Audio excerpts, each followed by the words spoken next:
उत्तर प्रदेश की भाजपा सरकार द्वारा गत 16 जून को परिषद विद्यालय को लेकर जो मर्जर का आदेश दिया गया था, उस आदेश के विरोध में पूरे प्रदेश में आवाज उठनी शुरू हो गई है। आदेश आने के बाद से ही विभिन्न लोग अपने अपने स्तर पर इसका विरोध कर रहे हैं। इस मामले में मुख्य विपक्षी पार्टी सपा भी जोर शोर से सरकार को घेरने में जुटी है। यद्यपि इसको लेकर माननीय उच्च न्यायालय के द्वारा 21 अगस्त तक सरकारी आदेश के स्थगन का आदेश भी दिया जा चुका है, लेकिन गाँव में रहने वाले अभिभावकों में अपने बच्चों के भविष्य को लेकर चिंता अवश्य बनी हुई है। इस मर्जर आदेश को गांव गरीब के बच्चों के भविष्य के साथ खिलवाड़ बताते हुए इन स्कूलों को बंद करने का विरोध करने में समाजवादी पार्टी के कद्दावर नेता व पूर्व कैबिनेट मंत्री नरेंद्र सिंह वर्मा ने अपनी विधानसभा महमूदाबाद में एक जन आंदोलन की अपील करते हुए लोगों के मध्य पहुंचना शुरू कर दिया है। उन्होंने अपनी विधानसभा क्षेत्र के ऐबापुर, पंडितपुर, गुलामपुर, थनेतपुर, आंबा, भालवाही, शिवपुर, देवरिया आदि गांवों को पहुंचकर एक वृहद हस्ताक्षर अभियान चलवाया। लोगों से इन स्कूलों के महत्व को बताते हुए इन विद्यालयों के बंद हो जाने से उनके तथा उनके बच्चों के जीवन पर पड़ने वाले प्रभावों पर चर्चा की।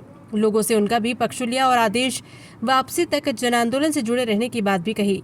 अपने संबोधन में उन्होंने ये भी कहा कि भाजपा सरकार इकलौती ऐसी सरकार है जो स्कूल खोल तो नहीं पाई, लेकिन स्कूलों को बंद करने की इसे बड़ी जल्दी मची हुई है। सभी स्थानों पर मौजूद हजारों लोगों ने नरेंद्र वर्मा से इस मामले में कंधे से कंधा मिलाकर चलने का वादा किया। महमूदाबाद से संवाददाता सुनील वर्मा की रिपोर्ट।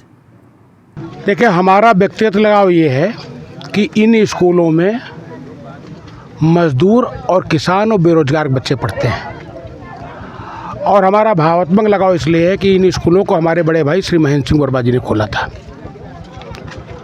गरीबों के बच्चे पढ़ रहे हैं। महमूदाबाद विधानसभा क्षेत्र में 36 स्कूल बंद करने का आदेश आ गया। 36 स्कूल बंद हो गए हैं और पूरी तहसील महमूदाबाद में 37 स्कूल बंद हुए हैं। पूरे उत्तर प्रदेश में 5000 से ज़्यादा स्कूल बंद किए जा चुके हैं।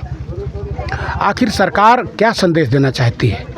स्कूल बंद करके दूर दराज के क्षेत्रों में जिन बच्चों को मर्जर करने की बात की जा रही है, क्या वहाँ पर हमारे नौनिहाल पढ़ने जाएंगे? इनकी सुरक्षा गारंटी कौन लेगा? इन बच्चों को दूसरे स्कूल कौन लेकर जाएगा? वहाँ से वापस कौन लाएगा? मजदूर मजदूरी करेगा, किसान खेत में है। इन बच्चों का भविष्य सरकार ख़त्म कर रही है।